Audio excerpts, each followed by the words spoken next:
Dallas, why are you wearing black head to toe, including a mask? You see, It would appear that Dallas has decided that he no longer wishes to be a giant samurai panda. Rather, he has decided to begin his training as a giant ninja panda.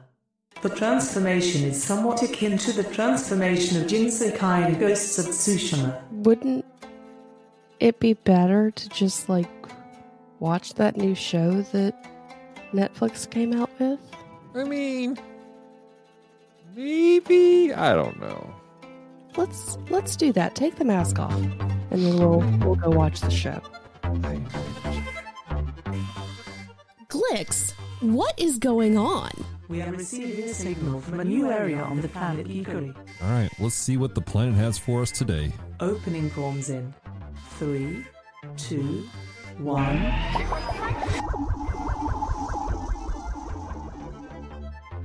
Hello, devoted geeks, and welcome to Com Talk, podcast extension of Geek Devotions, a show from devoted geeks who are devoted and know that you are loved. I'm Dallas, and this is episode 178 with my beautiful bride, Celeste. Hello. How are you, babe? I'm good. Good. So today, ladies and gentlemen, we got a couple things. We're going to talk about just general stuff, what's happening with Geek Devotions, and then we're going to be talking about a Netflix show that came out a couple weeks back that I need people to watch, so I get a second season. Basically, yes. This is just a campaign to get a second season of the show. Yes, Netflix, hear our cries. Oh my gosh! So. But it's been a minute, Celeste, since you've been on the air. Yeah. I put out a show Wednesday. Yeah, Wednesday, talking about the new Demon Slayer anime that was out in theaters. Mm-hmm. And I want to encourage you guys to check that out. If you're wondering if it's something for you to watch, check it out. See what my thoughts were. Yeah, that was the thing. We did an article and then turned it into the podcast, or you did that. So, yep. And if you guys, I want to ask this question, because it happens every so often. We've done that, but do you guys like that when we do that? When we take an article, we turn it into a podcast? Love to hear your thoughts on that. So, but yeah, so let's get some conversations. So, what have you been doing in the geek world lately? In the geek world, that I was not expecting for that question. So let's see. I've been reading a lot as per usual. Mm-hmm. I'm in the middle of an audiobook that I think you're gonna enjoy. Yeah, it sounds interesting. What was it called again? To Sleep in a Sea of Stars by Christopher Poloni. Mm-hmm. And it is if Alien and Firefly took place in the same universe, but it was not as scary as Alien, but not as goofy as Firefly. Interesting. And told from a much more serious character's perspective. Right. Because it has the team up, the crew on a small ship thing going for it, but there's some alien creatures that are coming for people. Creatures. Well, I don't want to say xenomorphs because that's I understand that. They call it the Xeno. So right. I get that. I totally get that. Well, you've also been playing a game recently. I have. It's a DLC. Been playing a lot of Side Order. A lot of Side Order. Side note, did I tell you I figured out why we were dying when we played Turf Wars and Splatoon the other day? No, why? It's the new season, so all the S rank people dropped down, and they have to earn their way back up. Oh, that's why it was so bad the other day. So we were in with people well above our level, possibly put with people well below our level. That would explain a lot of things. A Then, lot of so. things because I'm like, this is not normally this unbalanced. It was wild. We've been playing a lot of Splatoon. Yeah. So we've also played some Little Big World. Mhm. I want to play more of that because that's just a nice, fun, relaxing. That was. It's like because of the way they do the things, the music and whatnot, and then we get to play it together. Right. Which is fun. We like games we can play together. Right. Like we play Splatoon together because I was intentional about going, I want you to have a copy of this so you can play with me. Right. But I like games we don't have to both have a copy. Yeah. I forget that I enjoy Splatoon. Oh yeah. And I really enjoy playing Side Order. I didn't know that I liked roguelite games. That was a new revelation to me. I didn't know what a roguelike was until you did your deep dive. Which you've been doing a deep dive into Splatoon lore, which I find fascinating, and now I need like an anime of it. I know, right? It's All so of deep. There's so much to it. I'm like, man, we need a show about this. So like Nintendo, give us a show. Crunchyroll, because it would need to be an anime. yeah, And or 100%. put out a regular manga. Like the manga y'all have is cute and all about this team, this of underdogs winning at Turf Wars, but like I need Marie and Callie being agents for Agent Cuttlefish or Captain Cuttlefish, and like I need all of that. Right. Yeah, those are definitely, it's interesting stories coming out of that. So, well, for me, I've been playing that, and I'm waiting for us to get back so I can finish playing Spider-Man. Yeah, because we're at the end game, and Celeste wanted to watch it, and I've been playing Armor Core 6, which is a lot of fun. I genuinely enjoy that. that one. Having a lot of fun decorating your Gundams. Yeah, that's what they are. They're Gundams. Yeah, basically. And then so I'm trying to not let my ADHD brain go, oh, hyper focus on something new, Dallas. But I have excuse to. I'm contemplating playing Pokemon, the card game. I'm gonna tell you what I told you when you were talking to our students about it, because that's why he's saying he has a reason for this hyper focus. We have some teenagers in our student group that are into playing Pokemon, the card game, and I'm going to tell you what I told you in front of them. Of remember, we have a budget. Yes. And that's the thing is, I'm like I like TCG games. Yeah. But I don't like the cost of TCG games because you always have to stay up on certain things. And but I only want to do this for the sake of playing with our students, of having another touch point to interact with them and do stuff. Yeah. And I was talking with Brian, who's one of our good friends, and he is like in the know. He is the expert on TCG, and he's like, really? I mean, Pokemon's actually pretty cheap. He goes, don't buy packs; they're expensive. Yeah. And but we're talking about, I may just buy like a single like starter kit, and that's it, just so I can play. That would be interesting. So that being said, you and I need to like sit down and play a couple rounds of Magic, just because I miss playing. I don't want to get all into it, but I enjoy the mechanics of the game. Yeah. Playing not Armored Core, playing Junkyard Juggernauts with Francisco, test playing it, made me go, man, I miss Magic. So that's another thing you got to test run Junkyard Juggernauts, which is the game that Francisco is building right now. Yeah, I'm excited. I think I will enjoy it more when it's a physical game. Because like a lot of my frustration with it was the tabletop Topia. Oh yeah. Because I'm like, why are you not going where I want you to go? Why are you Like I picked up 4 cards by accident. I did that a lot when I played with them.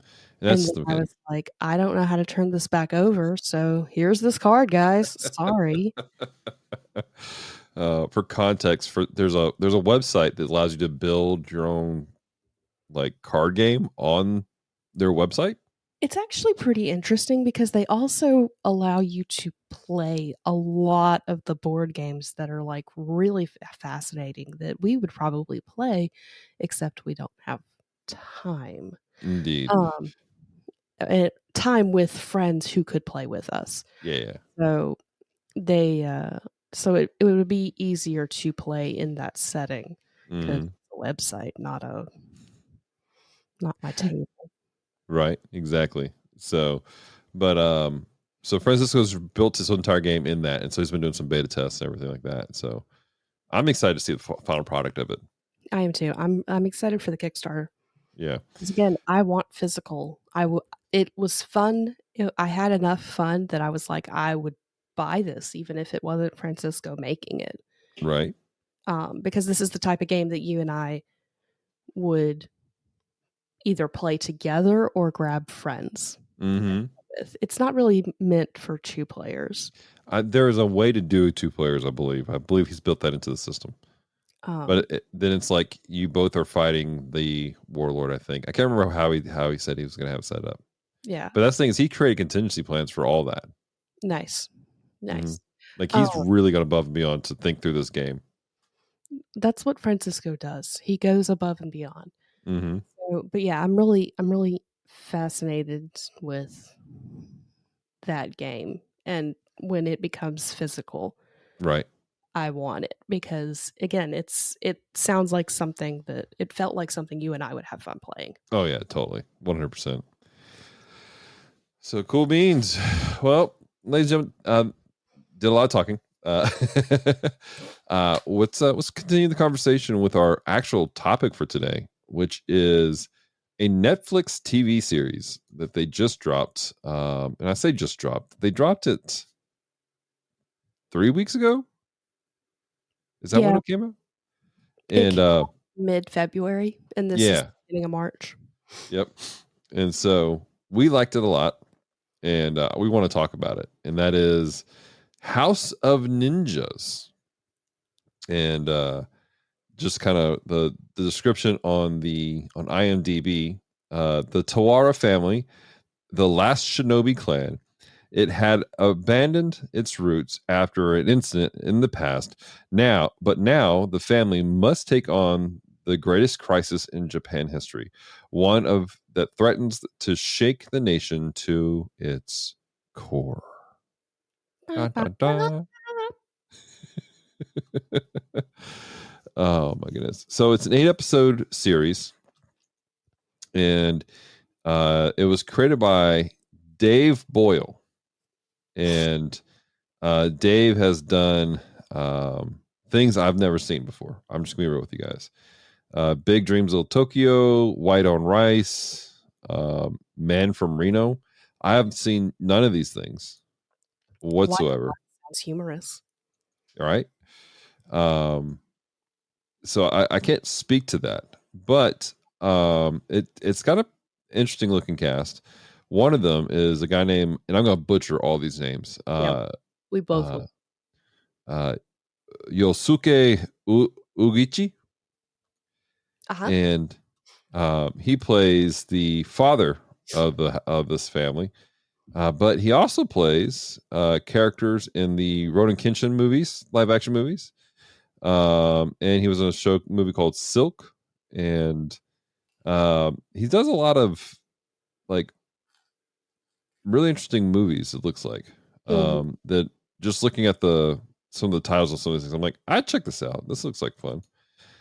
And then there's another character who's, I guess he's like the main character. I would consider him to be like one of the main characters. Is Harju, played by a guy named Kento Kaku, and he played, and this is, I didn't know they made this into a thing, but there was a live action TV show, or no, TV movie of Rama One Half.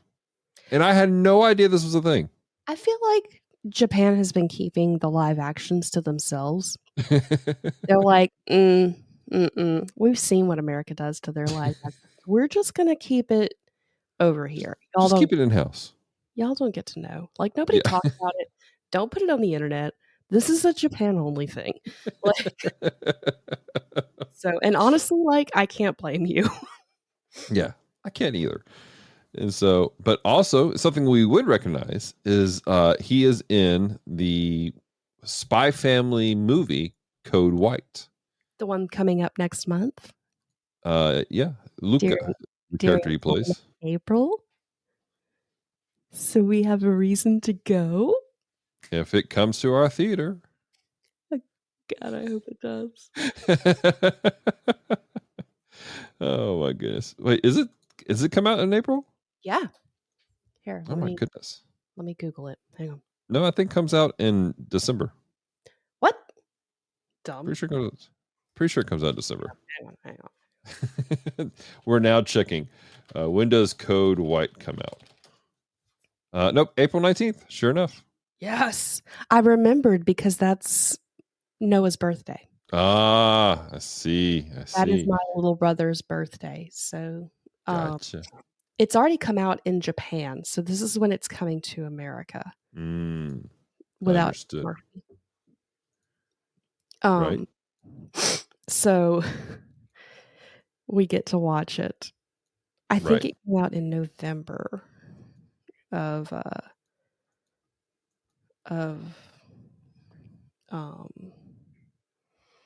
2023. Oh, okay. That might be what it was. So, but anyways, the show itself, the description, it's about a family of ninjas. They're last shinobis and we'll get into the spoiler portions of it, but it has this interesting feel to it. It's a TV show, but there's like this lightheartedness to it, but also gets super serious at times. And I genuinely was drawn in from word go.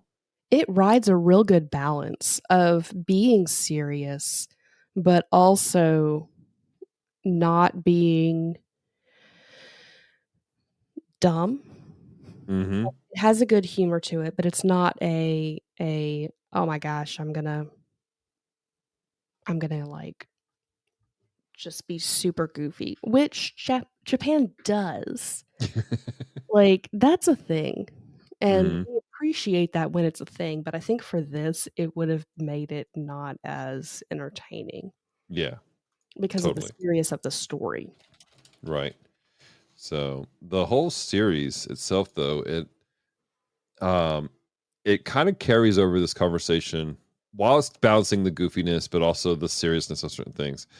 This whole question of like, what happens when a family, this is their lifestyle, like, because they're shinobis, and basically in this world, the government has a whole bureau that's in charge of managing the ninjas and send them out to do what needs to be done. Ninja affairs. Yeah. And so, but they're having to deal with this, and they suffer a huge loss, and then they're having to kind of walk through the loss, and we'll get into some of the spoilers in a little bit. Mm-hmm. And that's one of the things I appreciated was like, it really does kind of look at like, what happens when they have real grief and, questioning what they've been doing and all that kind of stuff. Yeah. It's really good. It was one of those that we watched. It dropped like on a Monday. Mm-hmm. We picked it up Tuesday because we're like, oh, this looks interesting. Mm-hmm. Which we rarely come across stuff that quickly, just organically. Yeah. We hadn't heard anything about it. We didn't know about it. Mm-hmm. We were just like, oh, well, this looks interesting. Right. And then we finished it by Sunday. Friday. No. Was it Sunday? We watched some on Saturday. Okay.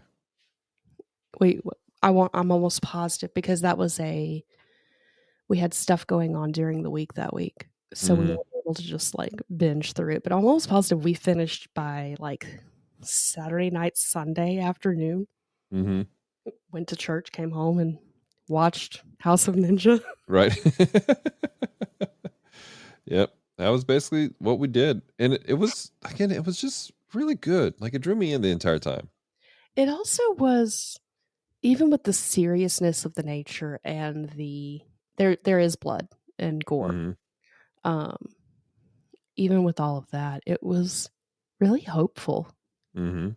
Like, there was a hope to it amidst everything that was really nice to see. 100%. All right.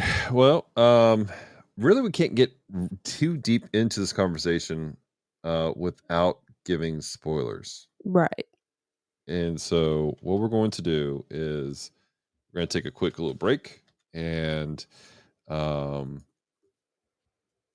back and talk about the spoilers because, yeah, I want to talk about this. We need to talk. We need to talk.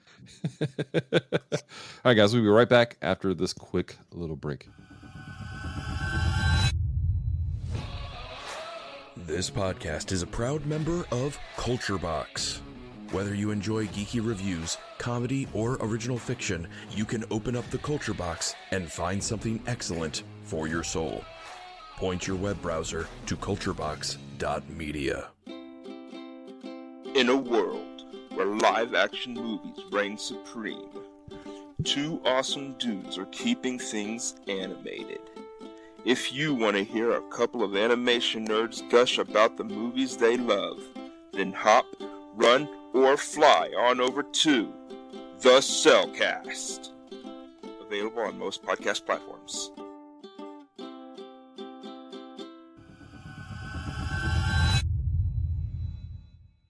All right, and we are back from our break. And today we're talking about House of Ninja. And but before we do that, I want to say I want to encourage you guys. Make sure you guys check out the Cellcast. Celeste and I, we just got back from out of town. We took a quick trip to Waxahachie, Texas, to procure some stuff. But on the way back, we got to stop in Tyler, Texas, to see our friends Drew and Jacob over at the Cellcast podcast. Also, our friend Adam Arciniega and his bride Melissa. But love those guys. They're so much fun. Yeah, they are. They like are genuinely. And So then what? they are a lot of fun. And then Adam is a lot of fun. Mm-hmm. So and his wife Melissa. So just all of them together was good. Yeah, it was a good time all around. So make sure you guys check out the Cellcast. That being said, ladies and gentlemen, we're getting into the spoiler section of this because there's just no way for us to talk about it. The fact that we're 3 weeks out from watching this and we still have thoughts and opinions that we need to talk about, right, should tell you something about the show. Right. So, like I said, this follows a family of ninjas, and the series starts off. You discover that something's happened, and what they kind of drag out all the way through is that what happened was that one of the sons of this family dies, and there's been a time jump of 6 years. And basically, after he died, the father, he's like, "We're done. We're going to be a normal family." Like he's actually like turning away jobs, and everyone else is like, "We really want to continue doing this because this is all we know."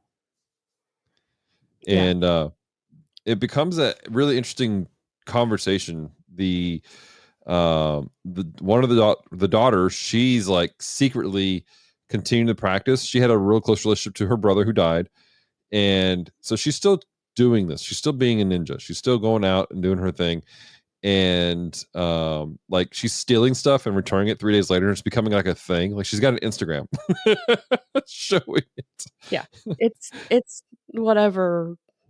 I don't think it's actually Instagram, but it's Instagram-ish. Yeah. And then the son, the oldest son that's left, he is like, what's what are you looking for? He's like refilling Coke machines, basically, or vending machines. He's a what do you call that? Is it a tech? No, it's he's the person who refills Coke machines, basically. Yeah, and so he's doing that, but at the same time, secretly hidden away every night he stops at a ramen joint and eats ramen. And there's this lady who's been there for like the last few weeks that he's like got a crush on, and like they're casually developing a relationship, which is taboo because as a shinobi, he's not allowed to. Like he can't have a relationship unless the bureau tells him. They're also not supposed to eat meat. Yeah, that's the thing. No meat. And he's been eating meat anyways. Which is interesting because later in the series, because I was like, why are they vegetarians? There's a grandma, Mm-hmm. and she makes the comment of, "Oh, I shouldn't have had that burger. They can smell me a mile away." And I went, that makes sense that it would be this holds a scent rather than Right. we don't eat animals, because I'm like, you're Yeah. killing people, so you should have no problems with like Exactly. Like, what's the point here? what's happening here. But I appreciated that they had that line in there because it made more sense to me. Yeah, definitely. And so, and then the mom, she's been, to keep her skills up, she's been stealing from the grocery store. Yeah, And like and she gets caught. random things. Yeah, like she's buying, like she's grabbing like salt and pepper, spices, and then like hiding it in a tub in the kitchen or something like that. Like, just no sense to it. Right. So, It's kind of crazy. So, but like I said, it's really interesting watching them play this whole story out of really this sadly hurting family. They're trying to recover from grief. yeah. And I honestly think that they handle grief really well in the show. oh yeah. Like, because there is sometimes they're okay, sometimes they're not aspect, because grief is one of those things that it pops up on you. Sometimes Yeah. you're fine, sometimes you're not. So they handled it really well. Yeah. Where they really see them begin to deal with grief though, which I thought was interesting the way they did it, was when the older son, it comes out, and again, this is a spoiler, isn't actually dead. Which And we kind of called. yeah. We called it from the beginning, even though they tried doing like a little switcheroo on me. Like I was like, okay, he's not dead. But then like when he shows up, all of a sudden the grief is being handled in a very different way. Like there's this joy, but then there's something else that happens, that there's another act of betrayal that takes place that leaves them even scarred even more. Which we don't want to necessarily give that away, because Right. like, But even if you're listening to the spoiler section, we don't want to ruin the ending for you. yeah, definitely. But there's this whole thing of like, man, how do you navigate that? And we've talked about grief a lot on the show, on Calm Talk and stuff in the past. That's a hard thing to walk through, of going, we've lost somebody. Well, and it's a hard thing to portray well, Mhm. because it's one of those things that it can be different for everybody. But because they had so many characters, they showed how it can be different for people. Yeah. So they handled it really, really well, I thought. Yeah, definitely.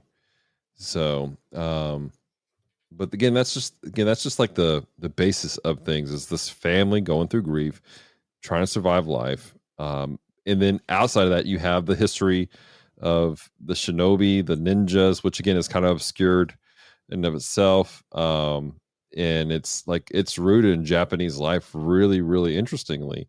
Mhm. And it just brought together a really cool story for me. Yeah. Well, and like even just we don't watch a lot of stuff. We don't watch a lot of J dramas Mm-hmm. where it's just everyday life set in Japan. We watch a lot of anime, Yeah. which can have stuff that's set in everyday Japan, but then you have to go, okay, is this actually everyday Japan, or is this just a cartoon? Yeah. Like, Yeah. so it did a good job of like showing life in Japan. It still could be hyped up, because we all know from American shows that like things are just sometimes unrealistic. Oh, totally. But just the the everyday life, going to the store, the way people are responding to things. It was interesting to see. Yeah. And I think it's not a slice of life. No. But at times it feels like it. Like the father, part of the cover for the family is he runs a sake plant. And because of Shinobi, they don't drink. Yeah. And but like it's just like running the sake plant, like running the day-to-day business of everything and trying to make sure everything's good to go. The daughter, she's just a school student and dealing with that. And I loved the fact that it grounded this family as just a family. Like so many of these ninja things, they make it this big mystical thing, and there's all this stuff clouded in mystery, which there was some, but they were just a normal people that you could relate to. Can we appreciate the Bureau for Ninja Affairs for a moment? Because that was probably the funniest thing.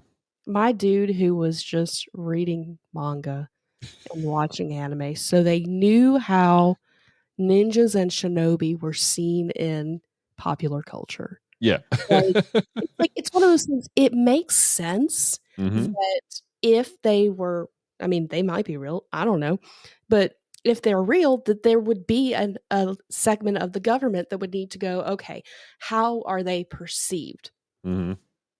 What's the general public thought process of things going on? Yeah. And you know, like every government agency, every world government, they have somebody doing this. Like, how are we perceived? And and some of them, I'm going, you're not well, but somebody's falling down on the job. That was interesting to add. And then they had that. What was it? There's a goofy guy that had just joined the bureau. At the beginning. Fanboy. Yeah, he was like a ninja fanboy. Yeah, he was a fanboy. It's just so funny. Oh my gosh. Like, I kind of want them to do a side story of showing how he got pulled into the bureau. Yeah. Like, how did he get brought in? I have an idea. I have an idea for a short. Okay. This would be a short series that they would do. And I'm talking about, they'd be like those 2-minute clips of the guy who was just reading manga.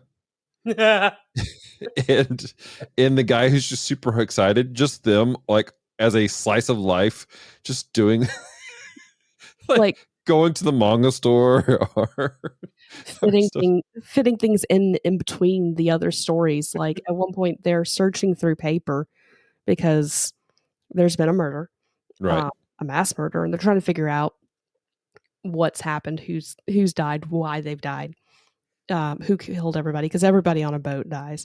And so they're trying to put back together a list. And like just imagining, the tough guys, the cleanup crew walks out and it's just him and the guy who's reading stuff. And he's like, man. And just like the conversation that they had to have had in that moment, because they're the two youngest in the division. Right. Like stuff like that. Right. So it's good stuff. Just real quick, some of the basic stuff. I thought the fight scenes were pretty decent in this show. They were. Like the choreography was pretty solid. There wasn't like one of the things I get frustrated with sometimes is like there's always like this fast paced action shots and shaky cam, and it wasn't like that from this. Like it was like some of like it was choreographed, but it was like legitimate martial arts. But then the costuming was pretty cool too. Oh yeah, like and the bad guy ninjas, they were kind of creepy. Huh? The bad guy ninjas.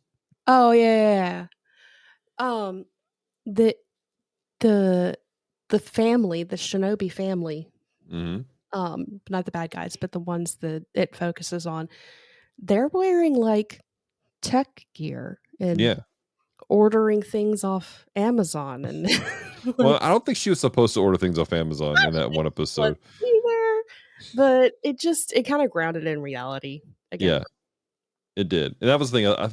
I saw some person online, they're like, oh, the ninja costumes don't look real. And I'm like, what do you mean real? Like, we're all guessing this stuff. Like we don't have a lot of records from that time because one shogun went nuts. Exactly. But like beyond that, it's like the whole thing about ninjas is that like they hide in plain sight. There's a level that their clothes will just look like normal clothes, but be effective for certain things. And they did some stuff that was kind of fantastic. Like there was one moment where the mom was like dressed in this flowing dress and she had a scarf wrapped around her face and everything like that. Super impractical, but at the same time, she made what she had work. Like it was impractical, but at the same time, she was not expecting to have to ninja fight. She was on a recon mission. Right. So I'm glad you pointed out like it, because some of it's kind of that techwear stuff. Which, by the way, if you're a techwear company, can you make a size fat so I can buy your clothing? Because I like some of the techwear. So, but it's all real practical stuff that like no one would notice if you were wearing, right? But until you put the mask on, and then people would be like, "What's that guy doing?" Exactly. If and they even still, saw them.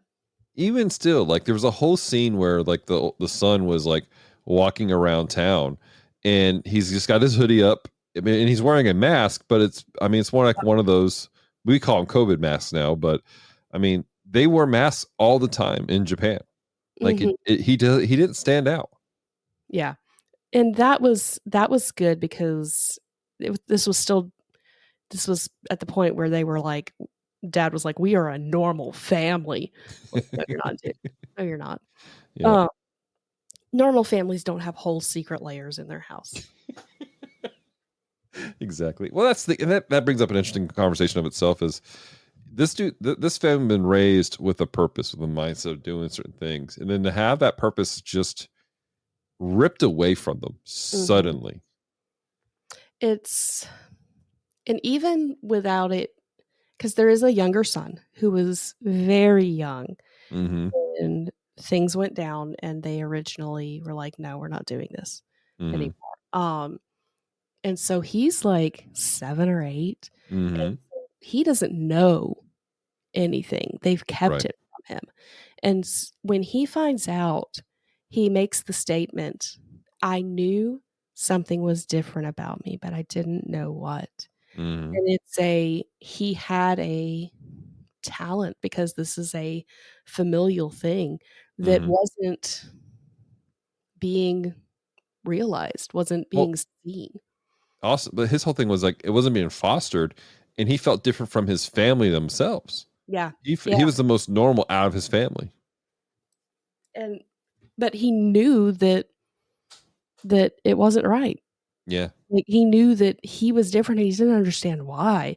That moment broke my heart a little bit, because I'm like, "Oh, poor baby." Like he didn't know. Right.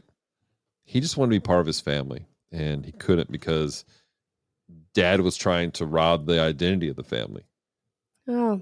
Because he was hurt. Because he was trying to overdo things because he was hurt. Yeah, thank you. And that brings up a whole lot of conversations of itself of like, sometimes when people get hurt, that's just the thing. We recluse. We pull back. Yeah. But you can't pull back from everything. Well, and it's understandable to pull back from things for a time. Like, as long as it's not a permanent, I'm going to drop everything and seclude from the world. Taking some time off is important, especially in situations like this, to heal, to get the ground back underneath your feet, like just to handle things. But where things were an issue is that it went on too long. Yeah. Like, had Dad gone, we need a year or two to like adjust. We are not ready for this life anymore. We have to take into account the fact that I just lost my eldest son, who was supposed to take over. And now my middle son is the one who's going to have to take over. Like we have to heal as a family. Yeah, totally. It was when it went from we have to heal as a family to we're not doing this no matter what. Yeah. that Like it that's a became an whole issue. thing. Yeah, that it became an issue. Right. And so and that's a great balance I think everyone has to walk through when they've been hurt. I mean, there's a point where you have to let go. And that's difficult.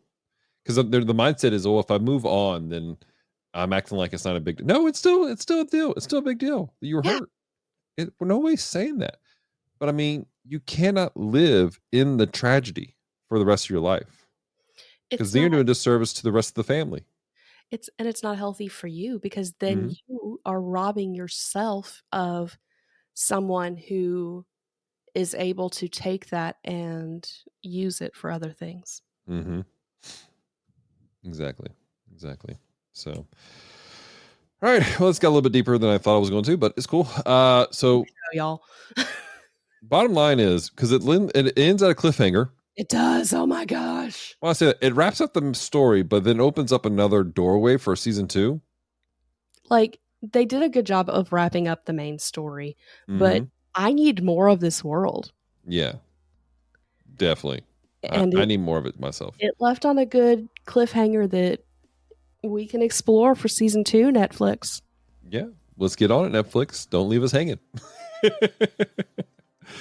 All right. So, any announcements or things that we need to say before we bring this to a close, Celeste? We have Anime April coming up, so we are hyped about that. We're going to try and get some people in to either podcast or guest on the website. Right. We're in talks, so that's a thing. And then we'll have our Anime April merch. Yeah. Available. Working on all that kind of stuff. Also, just a heads up, we, if for some reason the only thing is Com Talk, which I'm not sure how that happens. We have Geek Devotions, the show where we put out weekly devotionals, and it's on YouTube. As of late, we've started also putting them in their own podcast feed. So just look for Geek Devotions on your favorite podcast catcher, and it pops up, and you guys can get our weekly episodes there too.